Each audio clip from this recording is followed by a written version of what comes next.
ದೇಹಮಾನಿ ವೈಶ್ರವಣೋ ಮರುತಃ ಪ್ರಾಣಮಾನಿನಃ ಇಂದ್ರಾದ್ಯ ಇಂದ್ರಿಯಾತ್ಮಾನಃ ರುದ್ರೋಂತಃ ಕರಣಾತ್ಮಕಃ ಸರ್ವದೇಹಾಭಿಮಾನಿ ತು ಶರೀರಪುರುಷಃ ಶಿವಃ ದ್ರವ್ಯೇಶ ಶಂಕರಃ ಪ್ರೋಕ್ತಃ ಕ್ರಿಯೇಶೋ ಗರುಡಸ್ಮೃತಃ ಕಾರಣೇಶಸ್ತಥಾ ಬ್ರಹ್ಮ ವಾಯುರಾಧಾರಪಸ್ಮೃತಃ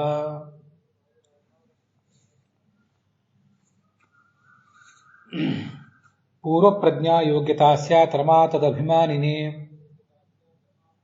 बन्धको भवपाशेन भवपाशाच्च मोचकः कैवल्यतः परं ब्रह्म विष्णुरेव न संशयः। श्रीगुरुभ्यो नमः। भागवते द्वितीये स्कन्धे अथ पंचविंशः श्लोकः। ಎರಡನೇ ಸ್ಕಂಧದ 10ನೇ ಅಧ್ಯಾಯದ 25ನೇ ಶ್ಲೋಕಃ ಅತ್ರ ವ್ಯಾಖ್ಯಾಸ್ಯತೆ।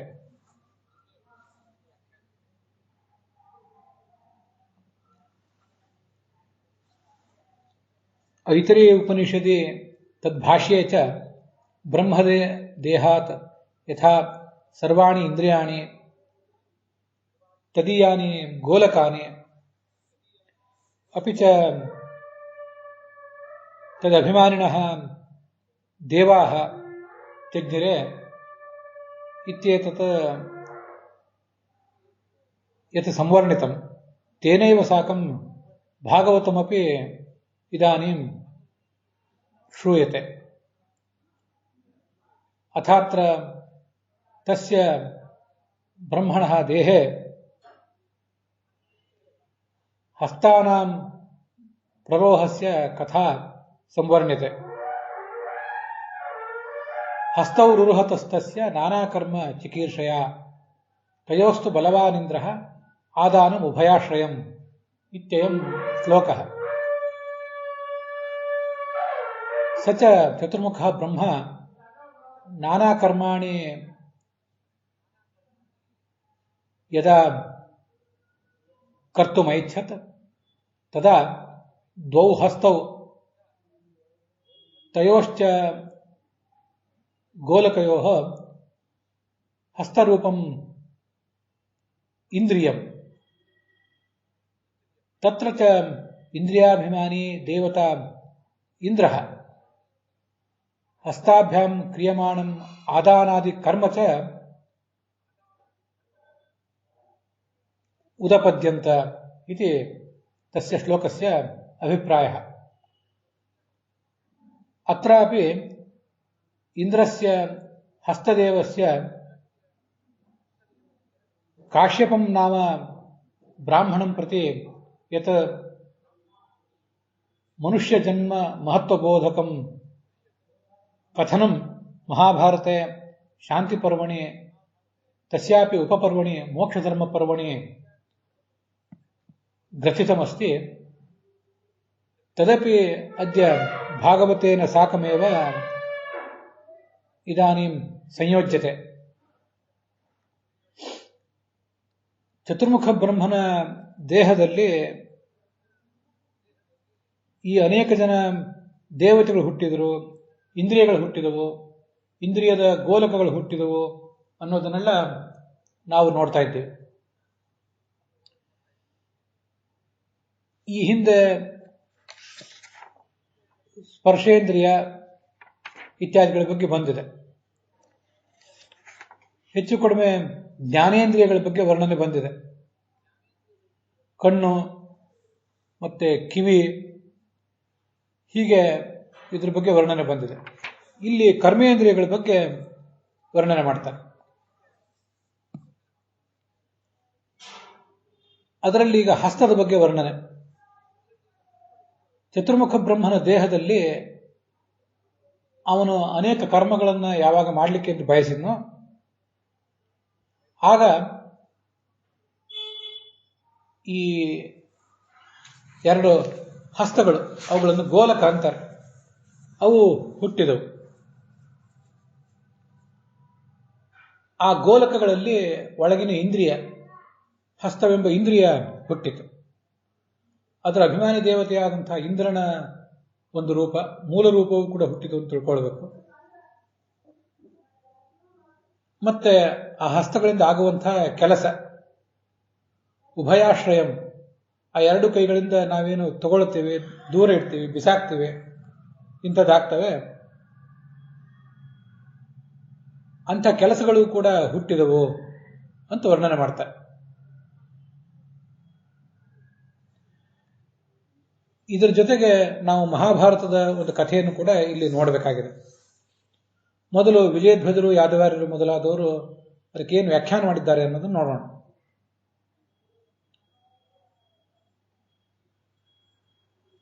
ಇಂದ್ರಿಯಾಭಿಮಾನಿನವು ಆಶ್ರಯವು ಯಸ್ಯ ತತ್ ತಥೋಕ್ತಂ ಆದಾನಂ ಉಭಯಾಶ್ರಯಂ.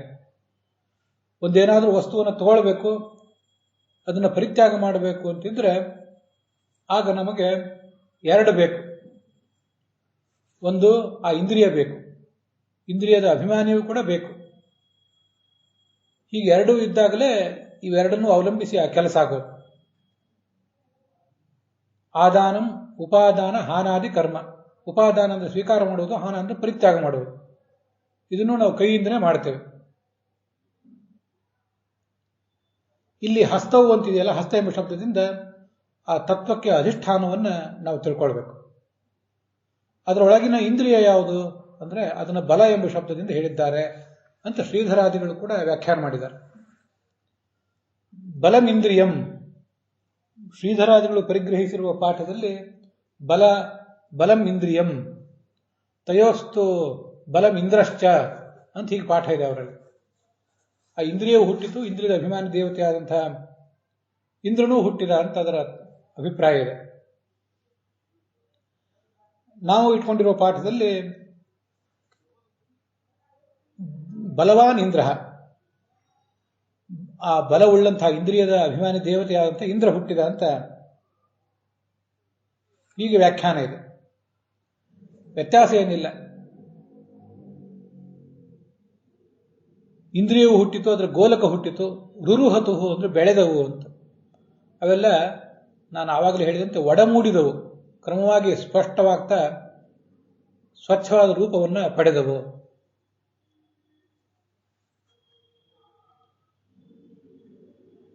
ಅಭಿಮಾನಿನಃ ಅಧಿದೈವಂ, ಆ ಅಭಿಮಾನಿ ದೇವತೆ ಏನಿದ್ದಾನಲ್ಲ ಕೈಯಲ್ಲಿ ಇಂದ್ರ, ಅವನ ಮೂಲ ರೂಪ ಇಂದ್ರ ಅಂತ ಒಂದು ರೂಪ. 8ನೇ ಕಕ್ಷಾದಲ್ಲಿದ್ದಾನೆ ಈ ದೇವತೆ. ಇವರಿಬ್ಬರಿಂದ ನಡೆಯುವಂತಹ ಕೆಲಸ ಆದಾನ ಉಪಾದಾನ ಮೊದಲಾದ ಕೆಲಸಗಳು ಅಂತ ಇಷ್ಟು ತಾತ್ಪರ್ಯ ಅದಕ್ಕೆ. ಹೀಗೆ ಇಲ್ಲಿ ವಿಜಯಧ್ವಜರು ಮತ್ತು ಯಾದವಾರ್ಯರು ಹೇಳಿದ ಅರ್ಥಗಳನ್ನು ನಾವು ಗಮನಿಸಿದ್ದೇವೆ. ಬೇರೆ ವ್ಯಾಖ್ಯಾನಕಾರರು ಹೇಳುವಂತಹ ವಿಶೇಷ ಅರ್ಥಗಳನ್ನು ಇಲ್ಲಿ ನೋಡಬೇಕಾದ್ದೇನಿಲ್ಲ, ಏನು ವ್ಯತ್ಯಾಸ ಏನು ಕಾಣಿಸೋದಿಲ್ಲ, ಅದಕ್ಕಾಗಿ ಅದನ್ನು ಹೇಳಲಿಲ್ಲ. ಶ್ರೀಧರರೊಬ್ಬರು ಬಲಂ ಇಂದ್ರಶ್ಚ ಅಂತ ಪಾಠ ಇಟ್ಕೊಂಡಿದ್ದಾರೆ. ವೀರರಾಘವರು ಕೂಡ ಬಲವಾನ್ ಇಂದ್ರ ಅಂತಲೇ ಪಾಠ ಇಟ್ಕೊಂಡಿದ್ದಾರೆ. ಐತರೇಯ ಉಪನಿಷತ್ತಿನ ಭಾಷ್ಯದಲ್ಲಿಯೂ ಕೂಡ ಈ ಎಲ್ಲ ವಿಷಯ ಬಂದಿದೆ ಅನ್ನೋದನ್ನ ನಾವು ಹೀಗೆ ನೋಡಿದ್ದೇವೆ. ಹಸ್ತಾಭ್ಯಾಂ ದ್ವಿವಿಧ ಶಕ್ರ ಅಂತ ಐತರೇಯ ಉಪನಿಷತ್ತಿನ ಭಾಷ್ಯದಲ್ಲಿಯೂ ಕೂಡ ಚತುರ್ಮುಖ ಬ್ರಹ್ಮನ ಕೈಗಳಿಂದ ದ್ವಿವಿಧ ಶಕ್ರ, 3 ರೂಪಗಳನ್ನು ಹೊಂದಿದಂತಹ ಇಂದ್ರ ಹುಟ್ಟಿದ ಅಂತ ಅಭಿಪ್ರಾಯ ಕಂಡು ಬರ್ತದೆ. ಅದನ್ನು ಕೂಡ ನಾವೀಗ ನೋಡಬೇಕು. ಇನ್ನು ಮಹಾಭಾರತದಲ್ಲಿ ಬರುವಂತಹ ಒಂದು ಕಥಾ ಇದೆ ಅಂತ ನಾನು ಹೇಳಿದೆ. ಅದು ತುಂಬ ಸುಂದರವಾದಂತಹ ಕಥಾ. ನಾವೆಲ್ಲರೂ ಗಮನ ಇಟ್ಟು ಕೇಳಬೇಕು. ಹಾಗೆ ಹಸ್ತದ ದೇವತೆಯಾದಂತಹ ಇಂದ್ರನ ಅನುಗ್ರಹವನ್ನು ನೆನೆಯಬೇಕು. ಅದಕ್ಕಾಗಿ ಇದನ್ನು ಹೇಳಿದೆ. ಆರಂಭದಲ್ಲಿ ಒಂದು ಮಂಗಲಾಚರಣೆ ಮಾಡಿದೆ, ಅದನ್ನ ನೀವೆಲ್ಲ ಗಮನಿಸಿರ್ತೀರಿ.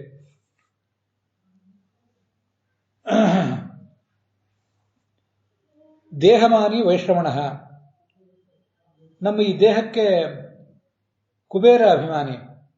ಮರುತಃ ಪ್ರಾಣಮಾನಿನಃ, ನಮ್ಮ ಪ್ರಾಣಗಳಿಗೆ ಮತ್ತು ಇಂದ್ರಿಯಗಳಿಗೆ ಮರುತ್ತುಗಳು, 49 ಜನ ಮರುತ್ತುಗಳು ಕೂಡ ಅಭಿಮಾನಿಗಳು.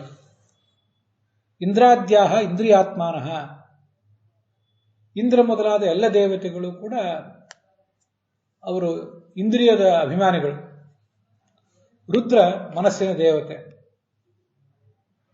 ಅಂತ ಹೀಗೆ ಆ ಮಂಗಲಾಚರಣೆಯಲ್ಲಿ ಭಾಗವತ ತಾತ್ಪರ್ಯದಲ್ಲಿ ಮುಂದೆ ಒಂದು ಕಡೆ ಬಂದದನ್ನ ತಗೊಂಡಿದ್ದೆ.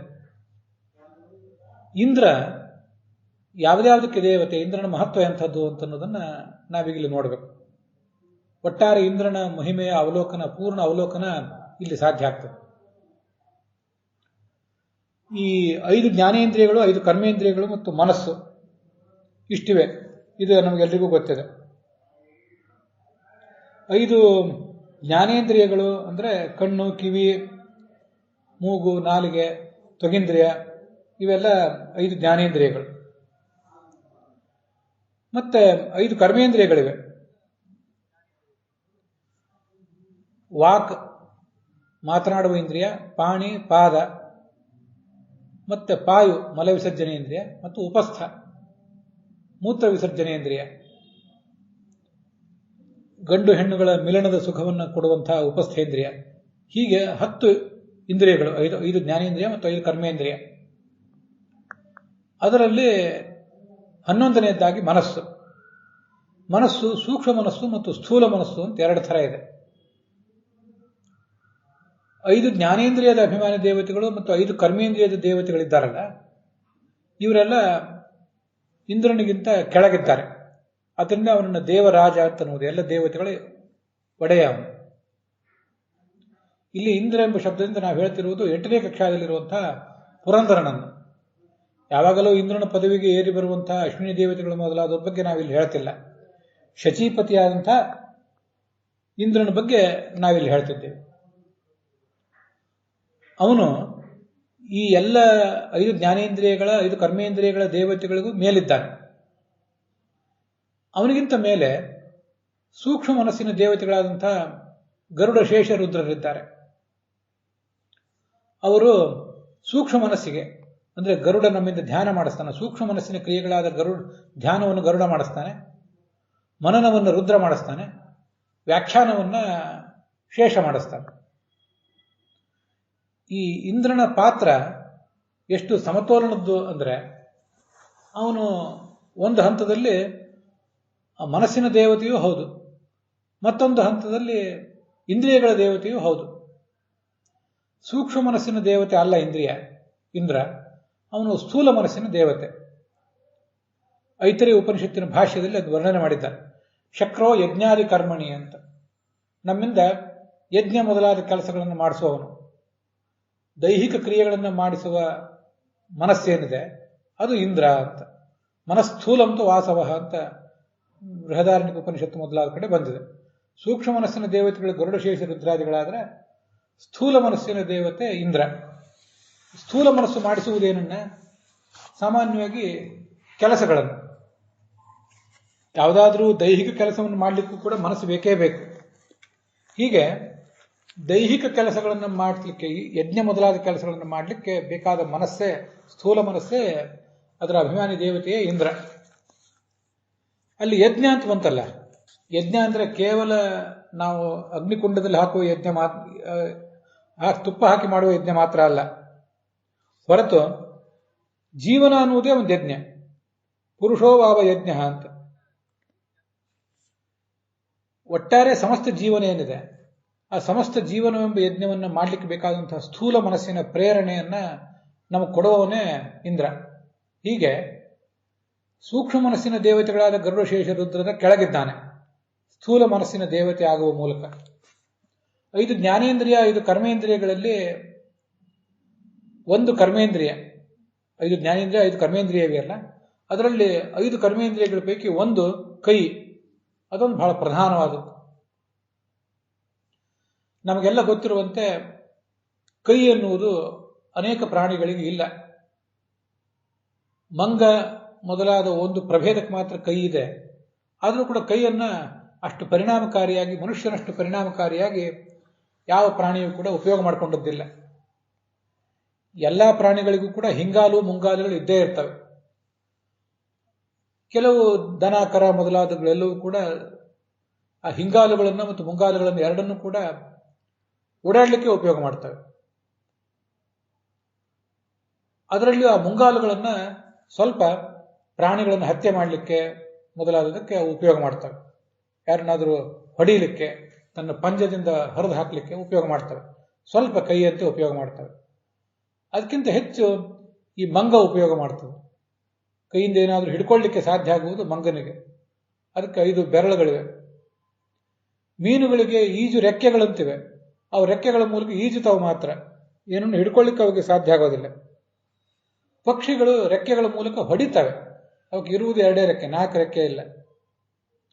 ಕೈಯಿಂದ ನಾವು ಹೊಡೆದಂತೆ ರೆಕ್ಕೆಗಳ ಮೂಲಕ ಅವು ಹೊಡಿತವೆ ಅಷ್ಟೇ. ಅವುಗಳಿಗೆ ಹಿಡ್ಕೊಳ್ಳಿಕ್ಕೆ ಸಾಧ್ಯ ಆಗೋದಿಲ್ಲ. ಹಿಡಿದುಕೊಳ್ಳುವುದು, ಅದೇ ಆದಾನ ಮತ್ತು ಉಪಾದಾನ. ಹಿಡಿದುಕೊಳ್ಳುವುದು ಮತ್ತು ಬಿಡುವುದು ಏನಿದೆ ಅದು ಈ ಅದು ತಮ್ಮ ಕೊಕ್ಕಿನಿಂದ ಮಾಡ್ತವೆ. ಹಾಗೆ ಕಾಲುಗಳಿಂದ, 2 ಕಾಲುಗಳು ಅದಕ್ಕಿರೋದು, ಕಾಲುಗಳಿಂದ ಮಾಡ್ತವೆ. ಅಂತೂ ತಮ್ಮ ಹಿಂಗಾಲಿನಿಂದಾಗಲಿ ಅಥವಾ ಇರುವ 2 ಕಾಲುಗಳಿಂದಾಗಲಿ ಒಂದೊಂದಿಷ್ಟು ಏನೇನೋ ಕೆಲಸಗಳನ್ನು ಮಾಡ್ತವೆ ಪ್ರಾಣಿಗಳು. 5 ಬೆರಳಿರುವಂತಹ ಮಂಗ ಉಳಿದೆಲ್ಲ ಪ್ರಾಣಿಗಳಿಗಿಂತ ಹೆಚ್ಚಾಗಿ ಅದು ಕೆಲಸವನ್ನು ಮಾಡ್ತವೆ. ಆದರೆ ಈ ಎಲ್ಲ ಜೀವ ಪ್ರಭೇದಗಳಲ್ಲಿ ಕೈಯ ಕೆಲಸವನ್ನು ಹೆಚ್ಚು ಪರಿಣಾಮಕಾರಿಯಾಗಿ ಮಾಡುವಂಥವನು ಈ ಮನುಷ್ಯ. ಆ ಕೈಯ ದೇವತೆಯೇ ಇಂದ್ರ. ಹೀಗೆ ಇಂದ್ರಿಯಾಭಿಮಾನಿ ದೇವತೆಗಳ ಮುಖ್ಯಸ್ಥ ಮತ್ತೆ ಸ್ಥೂಲ ಮನಸ್ಸಿನ ದೇವತೆಯ ಪಾತ್ರವು ಅವನದಿದೆ. ಹೀಗೆ ಮನಸ್ಸು ಮತ್ತು 10 ಇಂದ್ರಿಯಗಳು, ಇವುಗಳೆರಡರ ನಡುವೆ ಅವನಿದ್ದು ಆ ಮನಸ್ಸನ್ನು ಮತ್ತು ಈ ಇಂದ್ರಿಯಗಳನ್ನು ಉಪಯೋಗಿಸಿ ನಮ್ಮಿಂದ ಕೆಲಸ ಮಾಡಿಸ್ತಿದ್ದಾನೆ. ತುಂಬಾ ಸುಂದರವಾದಂತಹ ಒಂದು ಕಥಾ ಮಹಾಭಾರತದಲ್ಲಿ ಶಾಂತಿ ಪರ್ವದಲ್ಲಿ, ಮೋಕ್ಷಧರ್ಮ ಪರ್ವದಲ್ಲಿ 180ನೇ ಅಧ್ಯಾಯದಲ್ಲಿದೆ. ಉತ್ತರದ ಪಾಠದಲ್ಲಿಯೂ ದಕ್ಷಿಣದ ಪಾಠದಲ್ಲಿಯೂ ಕೂಡ ಸಮಾನವಾದ ಅಧ್ಯಾಯ ಸಂಖ್ಯೆಯೇ ಇದೆ. ಯಾರು ಅದನ್ನು ನೋಡಬಹುದು. ಯುಧಿಷ್ಠಿರ ಮತ್ತು ಭೀಷ್ಮರ ನಡುವಿನ ಒಂದು ಸಂವಾದ.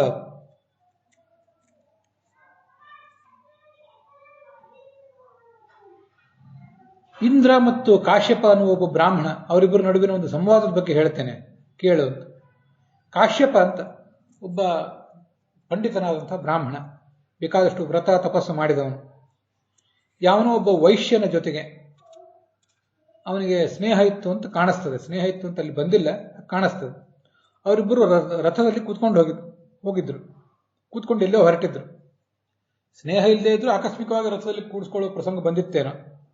ಅದಾದ ಮೇಲೆ ಆ ರಥದಲ್ಲಿ ಕೂತ್ಕೊಳ್ಳುವುದಾದ ಮೇಲೆ ರಥದಿಂದ ಕೆಳಗೆ ತಳ್ಳಿದ ಈ ವೈಶ್ಯ ಈ ಬ್ರಾಹ್ಮಣನನ್ನು. ಯಾಕೆಂದ್ರೆ ಅವನು ದೃಪ್ತ ವೈಶ್ಯ, ದುಡ್ಡು ಬೇಕಾಷ್ಟು ಗಳಿಸಿದವನು, ಅಹಂಕಾರಿ. ಕೆಳಗೆ ಅವನು ಈ ಬ್ರಾಹ್ಮಣನನ್ನು ಕೆಳಗೆ ಬೀಳಿಸಿದ. ಇವನು ಪಾಪ ಕೆಳಗೆ ಬಿದ್ದ. ಕೋಪವೂ ಬಂತು. ಆದರೆ ಬಡವನ ಸಿಟ್ಟು ದವಡೆಗೆ ಮೂಲ ಅಂತ ಆ ವೈಶ್ಯನ ಮೇಲೆ ಅದನ್ನು ತೋರಿಸುವ ಪರಿಸ್ಥಿತಿ ಇರಲಿಲ್ಲ. ತನ್ನ ಬಗ್ಗೆ ತಾನೇ ಹೇಳಿಕೊಂಡ, ಮರಿಷ್ಯಾಮಿ ಅಧನಸ್ಯೇಹ ಜೀವಿತಾರ್ಥೋ ನ ವಿದ್ಯತೆ. ನಾನು ಸತ್ತೋಗಿ ಬಿಡ್ತೇನೆ, ನನ್ನ ಹತ್ರ ದುಡ್ಡಿಲ್ಲ ಅನ್ನೋ ಕಾರಣಕ್ಕಾಗಿ ನನ್ನನ್ನು ಇಷ್ಟೆಲ್ಲ ಇವರು ಅನಾದರ ಮಾಡ್ತಿದ್ದಾರಲ್ಲ.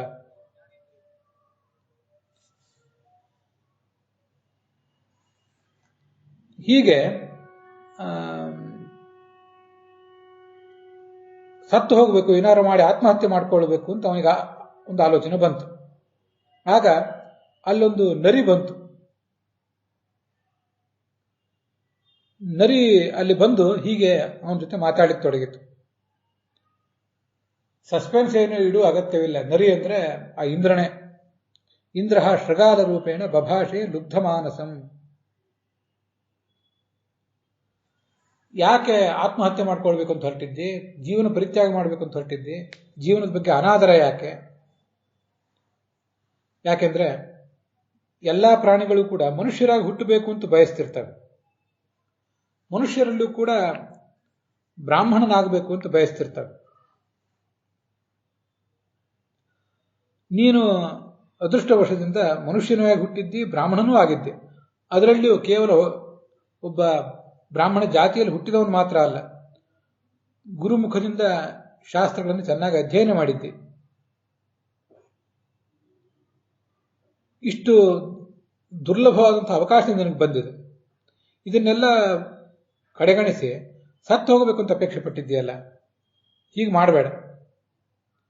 ಮನುಷ್ಯನಿಗೆ ಈ ಜೀವಮಾನದಲ್ಲಿ ಹುಟ್ಟಿ ಬಂದ ಮೇಲೆ ಏನು ಬಂದಿದೆ, ಏನು ಪಡ್ಕೊಂಡಿದ್ದಾನೆ, ಅದು ಒಂದು ಹಂತದಲ್ಲಿ ಹೋಗ್ತದೆ, ಮತ್ತೆ ಬರ್ತದೆ.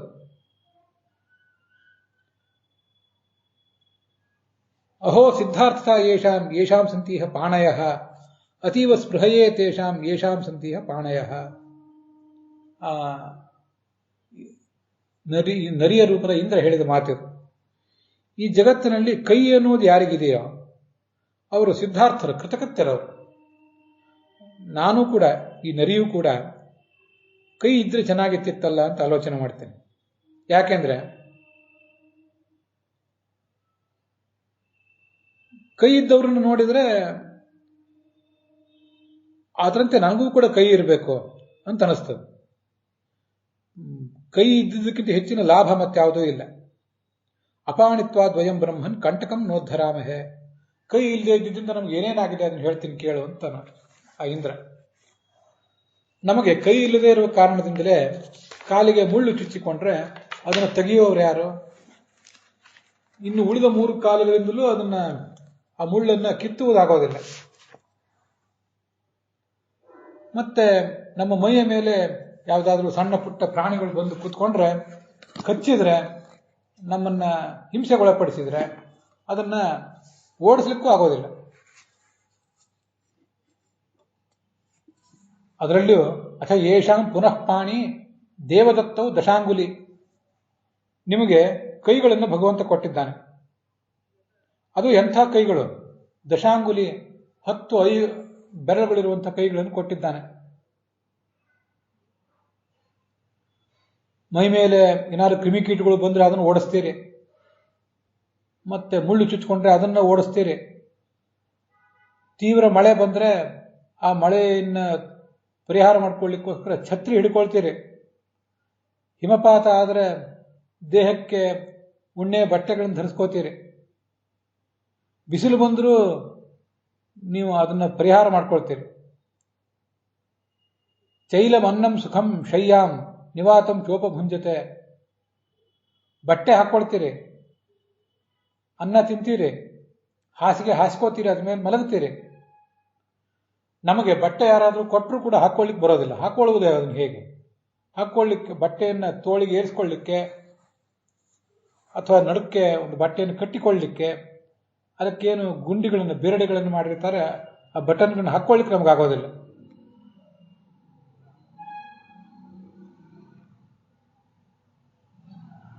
ಅಧಿಷ್ಠಾಯ ಚ ಗಾಂ ಲೋಕೆ ಭುಂಜತೆ ವಾಹಯಂತಿ ಚ. ನಿಮ್ಮ ಕೈ ಇರೋದ್ರಿಂದಲೇ ದೊಡ್ಡ ಎತ್ತಿನ ಬಂಡಿ ಮತ್ತೆ ಕುದುರೆಯ ಗಾಡಿ ಮಾಡಿದ್ದೀರಿ. ಅದಕ್ಕೆ ಎತ್ತನ್ನು ಹೂಡ್ತೀರಿ, ಮತ್ತೆ ಅದನ್ನು ಹೊರಸ್ತೀರಿ. ನಿಮಗೆ ಕೈ ಇರುವುದರಿಂದಲೇ, ಹಾಗೆ ಬುದ್ಧಿವಂತಿಕೆ ಇರುವುದರಿಂದಲೇ ಅನೇಕ ಪ್ರಾಣಿಗಳನ್ನು ನಿಮ್ಮ ವಶ ಮಾಡ್ಕೋತೀರಿ. ಅನೇಕ ಪ್ರಾಣಿಗಳು ಈ ಜಗತ್ತಿನಲ್ಲಿವೆ. ಅಲ್ಪಜಿಹ್ವಾಹ, ಸರಿಯಾಗಿ ಮಾತಾಡ್ಲಿಕ್ಕೆ ಬರೋದಿಲ್ಲ ಅವಕ್ಕೆ. ಅವುಗಳ ಶಕ್ತಿಯೂ ಕಡಿಮೆನೆ. ಸಹಂತೆ ತಾನಿ ದುಃಖಾನಿ ದಿಷ್ಟ್ಯಾ ತ್ವಮ್ನ ತಥಾಮುನೆ.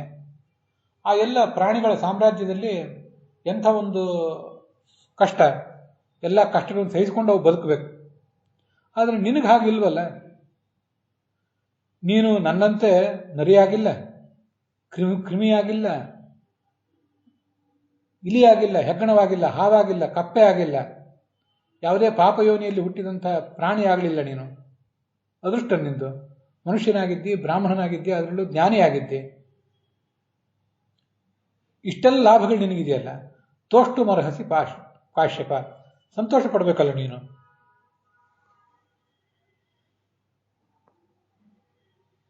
ಕಿಂ ಪುನರ್ಯೋಸಿ ಸತ್ವಾನಾಂ ಸರ್ವೇಷಾಂ ಬ್ರಾಹ್ಮಣೋತ್ತಮ. ಮನುಷ್ಯನಾಗಿದ್ದಕ್ಕೆ ಸಂತೋಷ ಪಡಬೇಕು, ಅದರಲ್ಲೂ ಬ್ರಾಹ್ಮಣೋತ್ತಮ ಆಗಿದೆಯಲ್ಲ, ಮತ್ತಷ್ಟು ಸಂತೋಷ ಪಡಬೇಕು. ನೋಡು, ನನ್ನನ್ನು ನೋಡು, ಕ್ರಿಮಿಗಳು ನನ್ನನ್ನು ಮುತ್ತಿ ತಿಂತಾ ಇವೆ. ಅವುಗಳಿಂದ ತಪ್ಪಿಸ್ಕೊಳ್ಳಿಕ್ಕೆ ಪ್ರಯತ್ನ ಪಡ್ತೀನಿ, ಅದಾಗ್ತಿಲ್ಲ. ಅಕಾರ್ಯಮಿತಿ ಚೈವೇಮಂ ನಾತ್ಮಾನಂ ಸಂತ್ಯಜಾಮ್ಯಹಂ. ನನಗೆ ನಿನ್ನಂತೆ ಕೈಗಳಿಲ್ಲ, ವಿಕಸಿತವಾದ ದೇಹವಿಲ್ಲ, ಇಲ್ಲಿ ಬಂದಿಲ್ಲ. ಆದರೆ ಅಂಥದ್ದೊಂದನ್ನು ಇಲ್ಲಿ ಹೇಳಬೇಕು ಅಂತ ನಾನು ಬಯಸ್ತೇನೆ ಅಷ್ಟೇ. ಹಿಂದೆ ಅದನ್ನು ಹೇಳಿದ್ದೆ. ತುಂಬ ವಿಕಸಿತವಾದಂತಹ ಒಂದು ಮೆದುಳಿದೆ ಮನುಷ್ಯನಿಗೆ. ಅವನ ದೇಹದ ಒಟ್ಟಾರೆ ಪ್ರಮಾಣ ಏನಿದೆ ಆ ಪ್ರಮಾಣದ 2 ಭಾಗದಷ್ಟು ಮೆದುಳೇ ಇದೆ ಅಂತವನು. ಇವರಿಗಿಂತ ದೊಡ್ಡ ದೇಹ ಆನೆ ಮೊದಲಾದವುಗಳಿಗಿದೆ. ಆದರೆ ಅವುಗಳ ದೇಹಕ್ಕೆ ಹೋಲಿಸಿದರೆ ಆಯಾ ಪ್ರಾಣಿಗಳಿಗೆ ಅಷ್ಟಷ್ಟು ದೊಡ್ಡ ಮೆದುಳು ಇಲ್ಲಂತೆ. ಮಂಗಗಳಿಗೆ, ಆನೆಗಳಿಗೆ ಮೊದಲಾದವುಗಳಿಗೆ ಎಲ್ಲದಕ್ಕೂ ಕೂಡ ದೇಹದ ಯಾವುದ್ಯಾವುದೋ ಒಂದೊಂದು ಸಣ್ಣ ಪ್ರಮಾಣದ ಮೆದುಳು ಮಾತ್ರ ಇರ್ತದಂತೆ. ಮನುಷ್ಯನಿಗೆ ದೇಹದ 2 ಭಾಗದಷ್ಟು ಮೆದುಳು. ಚಿಂಪಾಂಜಿಗಳಿಗೆ ಅವುಗಳ ದೇಹದ 0.8 ಮಾತ್ರ ಮೆದುಳು. ಆನೆಗೆ ಅದರ ದೇಹದ 0.1 ಮಾತ್ರ ಮೆದುಳು ಅಂತ ಹೀಗೆ ಕೇಳಿ ಬರ್ತದೆ. ನಮಗೆ ಇಂಥ ಹೀನವಾದ ಜನ್ಮ ಇದೆ ನರಿಗಳಿಗೆ. ಹಾಗಾದ್ರೆ ನನ್ನ ದುಃಖಪಟ್ಟು ನಾನೇನಾದರೂ ಈ ನರಿಯ ಜನ್ಮವನ್ನು ಪರಿಹಾರ ಮಾಡ್ಕೊಂಡು ಬಿಡಬೇಕು, ಸತ್ತು ಹೋಗಬೇಕು ಅಂತ ಆಲೋಚನೆ ಮಾಡಿದ್ದೇನಾ? ಏನೂ ಆಲೋಚನೆ ಮಾಡಲಿಲ್ಲ. ಹಾಗೆ ಸಹಿಸಿಕೊಂಡು ಬದುಕಿದ್ದೇನೆ. ಇಷ್ಟು ಪ್ರಾಣಿಗಳಷ್ಟು ಹೀನ ಜನ್ಮ ನಮಗೆ ಇನ್ಯಾರಿಗೂ ಬರಬಾರದು. ಶಾರ್ಗಾಲೀಂ ಯಾಮಹಂ ಗತಃ ಪಾಪೀಯಸ್ಯೋ ಬಹುತರಹ ಇತೋನ್ಯಾ ಪಾಪಯೋನಯ. ಯಾಕೆ ಬದುಕಿದ್ದೇನೆ ಅಂದರೆ, ನಾನು ನರಿ ಹೌದು, ನನ್ನ ಜನ್ಮ ಹೀನ ಇರಬಹುದು, ನನಗಿಂತ ಹೀನ ಜನ್ಮಗಳು ಅನೇಕ ಇವೆಯಲ್ಲ, ಅನೇಕ ಪ್ರಭೇದಗಳಿವೆಯಲ್ಲ. ಕೆಲವರು ಸುಖಿಗಳಿದ್ದಾರೆ ನಮ್ಮ ಜಗತ್ತಿನಲ್ಲಿ, ಕೆಲವರು ದುಃಖಿಗಳಿದ್ದಾರೆ. ನೈಕಾಂತಂ ಸುಖಮೇವೇಹ ಕ್ವಚಿತ್ ಪಶ್ಯಾಮಿ ಕಸ್ಯಚಿತ್. ಜಗತ್ತಿನಲ್ಲಿ ಯಾರಿಗಾದರೂ ಯಾವುದಾದ್ರೂ ಪ್ರಾಣಿ, ಪಕ್ಷಿ, ಜಲಚರ, ಭೂಚರ, ಖೇಚರ, ದೇವ, ಋಷಿ, ಪಿತೃ ಯಾರಿಗಾದರೂ ಪೂರ್ಣವಾಗಿ ಸುಖವೇ ಬರ್ತಿರ್ತದ? ಕೆಲವು ಮನುಷ್ಯರಿಗೆ ಏನೋ ಶ್ರೀಮಂತಿಕೆ ಬರ್ತದೆ, ರಾಜ್ಯ, ಸುಖ, ಭೋಗ ಅನುಭವಿಸ್ತಾರೆ. ರಾಜ್ಯ ಸಾಕು ಅಂತ ಹೇಳಿ ಆಲೋಚನೆ ತೃಪ್ತಿ ಆಗೋದಿಲ್ಲ. ದೇವತೆ ಪದವಿಗೆ ಏರಬೇಕು ಅಂತಾರೆ. ದೇವತೆಗಳ ಪದವಿಗೆ ಏರಿದವರು ಇಂದ್ರನ ಪದವಿಗೆ ಏರಬೇಕು ಅಂತಾರೆ. ಭವೇಸ್ತ್ವಂ ಯದ್ಯಪಿ ವಾಢ್ಯ ನ ರಾಜ ನ ಚ ದೈವತಂ ದೈವತ್ವಂ ಪ್ರಾಪ್ಯ ಚೇಂದ್ರತ್ವಂ ನೈವ ತುಷ್ಯೇಹೇ ತಥಾ ಸತಿ. ಹೀಗೆ ನೀನು ಆಲೋಚನೆ ಮಾಡ್ತಾ ಹೋದರೆ ನಿನಗೆ ಯಾವ ಪದವಿಯನ್ನು ಏರಿಸಿದ್ರಾದ್ರೂ ನಿನಗೆ ಸಮಾಧಾನ ಆಗ್ತದ? ಪ್ರಿಯವಾದದ್ದು ಸಿಕ್ಕರೆ ತೃಪ್ತಿ ಆಗ್ತದ? ಆಗೋದಿಲ್ಲ. ಸಂಪ್ರಜ್ವಲತಿ ಸಾಭೂಯ. ನಮ್ಮ ಆಸೆಯನ್ನು ಅಗ್ನಿ ಹಾಗೆ ಮುಂದುವರಿತಾನೆ ಇರ್ತದೆ. ನಿನಗೆ ದುಃಖ ಆಗಿದೆ, ಸುಖವೂ ಆಗಿದೆ. ಸುಖ ದುಃಖಗಳನ್ನೆರಡನ್ನೂ ಕೂಡ ಸುಖ ದುಃಖೇ ತಥಾ ಚ ಉಭೇ ತತ್ರ ಕಾ ಪರಿದೇವನ. ಯಾಕೆ ಗೋಳಾಡ್ತಾ ಇದ್ದೆ? ಮೂಲಂ ಬುದ್ಧೀಂದ್ರಿಯ ಗ್ರಾಮಂ ಶಕುಂತಾನಿವ ಪಂಜರೆ. ಇದೆಲ್ಲವನ್ನು, ಈ ದುಃಖವನ್ನೆಲ್ಲ ಬದಿಗಿಡು. ನೀನು ಧೈರ್ಯವನ್ನು ತಾಳು. ಪಾಣಿವಂತೋ ಬಲವಂತೋ ಧನವಂತಹ ನ ಸಂಶಯ ಮಾನುಷೈರೇವ ದಾಸತ್ವಮುಪಪಾದಿತಾ. ಅನೇಕ ಕಡೆ ಒಬ್ಬ ಮನುಷ್ಯ ಮತ್ತೊಬ್ಬ ಮನುಷ್ಯನ ದಾಸನಾಗಿ ಬದುಕಬೇಕಾದ ಪ್ರಸಂಗ ಬರುತ್ತದೆ. ಇದೆಲ್ಲ ಹೀಗೆ ಜಗತ್ತಿನಲ್ಲಿ ಇದ್ದದ್ದೇ. ಯದಿ ಬ್ರಾಹ್ಮಣ ದೇಹಸ್ಥೆ ನಿರಾತಂಕೋ ನಿರಾಮಯ ಅಂಗಾನಿ ಚ ಸಮಗ್ರಾಣಿ ನಚ ಲೋಕೇಶು ಧಿಕ್ಕೃತಃ. ಬ್ರಾಹ್ಮಣನ ದೇಹ ನಿಂಗೆ ಬಂದಿದೆ, ಇಷ್ಟು ಅದ್ಭುತವಾದ ದೇಹ ಇದೆಯಲ್ಲ, ಇದು ನಾವು ಆಲೋಚನೆ ಮಾಡಬೇಕು. ದೇಹಮಾನಿ ವೈಶ್ರಮಣ ಅಂತ ಅದಕ್ಕೆ ಹೇಳಿದ್ದು. ಈ ದೇಹವನ್ನು ಎಷ್ಟು ಕೋಟಿಗಟ್ಟಲೆ ರೂಪಾಯಿ ಕೊಟ್ಟರೂ ಕೂಡ ಇಂಥ ದೇಹವನ್ನು ಪಡ್ಕೊಳ್ಳಿಕ್ಕಾಗೋದಿಲ್ಲ. ಬೇಕಾದಷ್ಟು ಧನ ಖರ್ಚು ಮಾಡಿ ಇದಕ್ಕೆ ಒಳ್ಳೆ ಒಳ್ಳೆ ಬಟ್ಟೆಗಳನ್ನು, ಬಂಗಾರದ ಆಭರಣಗಳನ್ನು ಧರಿಸಬಹುದು, ಹೊರಗಿನ ವೈಭವವನ್ನು ಏನಾದರೂ ಮಾಡಬಹುದು. ದೇಹವನ್ನು ಮತ್ತೆ ಹೊಸದಾಗಿ ನಿರ್ಮಾಣ ಮಾಡಲಿಕ್ಕೆ ಬರೋದಿಲ್ಲ. ನಚ ಲೋಕೇಶು ಧಿಕ್ಕೃತಃ. ತುಂಬ ಯಾರಾದರೂ ಉತ್ತಮವಾದ ದೇಹವನ್ನು ಬಯಸ್ತಿರ್ತಾರೆ. ಧರ್ಮಾಯೋತ್ತಿಷ್ಟ ವಿಪ್ರರ್ಷೆ ನಾತ್ಮಾನಂ ಕರ್ತುಮರ್ಹಸಿ. ಧರ್ಮಾಚರಣೆ ಮಾಡು, ಹೇಳು, ಅದರಿಂದ ನೀನು ಬದುಕು. ವೇದೋಕ್ತವಾದ ಧರ್ಮಾಚರಣೆಯನ್ನು ಮಾಡು, ಅದರ ಫಲವನ್ನು ನೀನು ಪಡಿ. ಸ್ವಾಧ್ಯಾಯ, ಅಗ್ನಿ ಸಂಸ್ಕಾರ ಮೊದಲಾದವುಗಳನ್ನು ಮಾಡು. ಸತ್ಯ, ದಮ, ದಾನ ಇದೆಲ್ಲವನ್ನು ಕೂಡ ಮಾಡು. ತುಂಬ ಸುಂದರವಾದ ಮಾತು. ಸ್ಪರ್ಧಿಷ್ಠಾ ಮಾಚಕೇನಚಿತ್. ಜಗತ್ತಿನಲ್ಲಿ ಯಾರ ಜೊತೆನೂ ಸ್ಪರ್ಧೆ ಮಾಡಬೇಡ. ಯಾಕೆ ಸ್ಪರ್ಧೆ ಮಾಡಬೇಕು? ಯಾಕೆ ಇನ್ನೊಬ್ಬರ ಜೊತೆ ಕಂಪೇರ್ ಮಾಡ್ಕೊಳ್ಬೇಕು?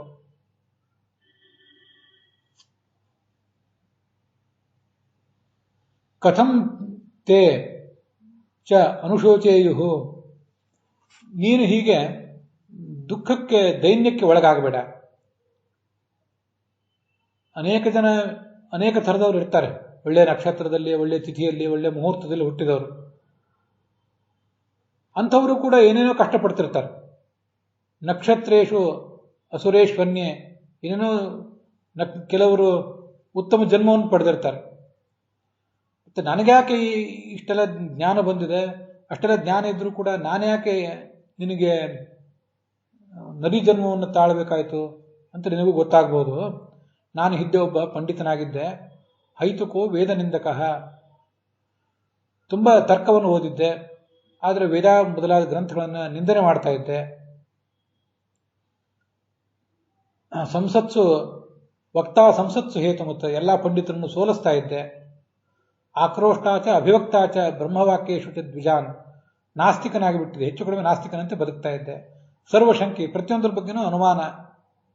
ಮೂರ್ಖ ಪಂಡಿತ ಮಾನಿಕ ತಸ್ಯೇಯಂ ಫಲ ನಿರ್ವೃತ್ತಿ ಶೃಗಾಲತ್ವ ಮಮ ದ್ವಿಜ. ಅದರ ಫಲವಾಗಿ ನಾನೀಗ ನರಿಯ ಜನ್ಮವನ್ನು ತಾಳಬೇಕಾಗಿದೆ. ಅಪಿ ಜಾತು ಯಥಾ ತಥಾ ತಸ್ಮಾತ್ ಅಹೋರಾತ್ರ ಶತೈರಪಿ. ಇನ್ನು ಮುಂದೆ ಯಾವಾಗ ನಾನು ಮತ್ತೆ ಮನುಷ್ಯ ಜನ್ಮ ಪಡ್ಕೊಳ್ತೀನಿ ಅಂತ ಆಲೋಚನೆ ಮಾಡ್ತಿದ್ದೇನೆ. ಜ್ಞೇಯಜ್ಞಾತ ಭವೇ ಎಂ ವೈ ವರ್ಜಯಿತ ತಥಾ ಅಂತ ಹೀಗೆಲ್ಲ ಆ ಇಂದ್ರ ಅವನಿಗೆ ಬೋಧನೆ ಮಾಡಿದ. ಆ ಮುನಿ ಎದ್ದು ನಿಂತ. ಅಹೋ ಬತಾಸಿ ಕುಶಲಃ, ತುಂಬ ಕುಶಲನಾಗಿದ್ದೀನಿ ನೀನು ನರಿ, ಒಳ್ಳೆ ಬುದ್ಧಿವಂತ ಬೇರೆ. ಗೊತ್ತಾಯ್ತು ಅವನಿಗೆ, ಜ್ಞಾನ ದೃಷ್ಟಿಯಿಂದ ನೋಡಿದ ಕಶ್ಯಪ. ಸಾಮಾನ್ಯ ನರಿ ಅಲ್ಲ, ಇದು ದೇವೇಂದ್ರನೇ ಅಂತ ಗೊತ್ತಾಯ್ತು. ಶಚೀಪತಿಂ ದೇವೇಂದ್ರಂ ದದರ್ಶ. ಆ ಇಂದ್ರನನ್ನ ಅವನು ಗೌರವಿಸಿದ, ಸತ್ಕರಿಸಿದ. ಅನುಜ್ಞಾತಸ್ತು ತೇನಾಥ ಪ್ರವಿವೇಶ ಸ್ವಮಾಲಯಂ.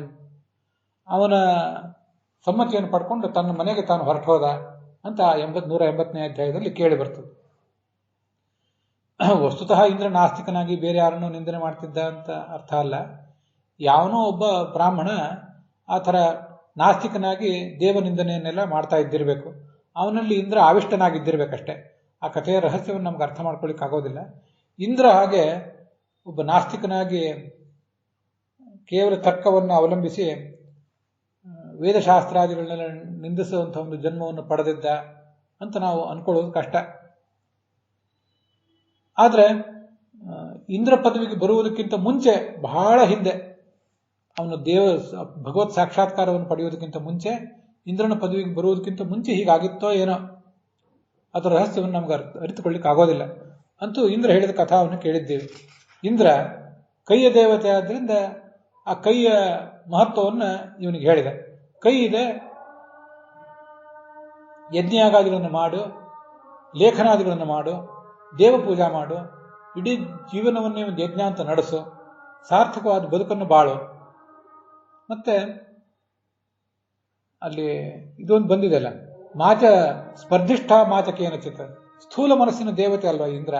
ಆದ್ರಿಂದ ಒಂದಿಷ್ಟು ಕೌನ್ಸೆಲಿಂಗ್ ಕೂಡ ಮಾಡಿದ ಆ ಕಾಶ್ಯಪನಿಗೆ. ಹೀಗೆ ಸ್ಥೂಲ ಮನಸ್ಸು ಮತ್ತೆ ಕೈ, ಇವೆರಡರ ನಡುವಿನ ಒಂದು ಸಮತೋಲನದ ಕೆಲಸವನ್ನ, ಹೇಗೆ ನಮ್ಮ ದೇಹವನ್ನು ಮತ್ತು ನಮ್ಮ ಮನಸ್ಸನ್ನು ನಾವು ಉಪಯೋಗಿಸಿಕೊಂಡು ಉನ್ನತ ಪದವಿಗೆ ಏರಬೇಕು ಅಂತ ಅನ್ನೋದನ್ನು ತೋರಿಸಿದೆ. ಉಳಿದೆಲ್ಲ 5 ಜ್ಞಾನೇಂದ್ರಿಯ 5 ಕರ್ಮೇಂದ್ರಿಯಗಳಲ್ಲಿ, ಅಥವಾ 5 ಕರ್ಮೇಂದ್ರಿಯಗಳಲ್ಲಾದರೂ ಕೂಡ ಈ ಕೈಯ ಪಾತ್ರ ಬಹಳ ಮಹತ್ವದ್ದು, ಸ್ಥೂಲ ಮನಸ್ಸಿನ ಪಾತ್ರವು ಕೂಡ ಬಹಳ ಮಹತ್ವದ್ದು. ಅದನ್ನ ಇವತ್ತು ನಾವು ನೋಡಿದ್ದೇವೆ.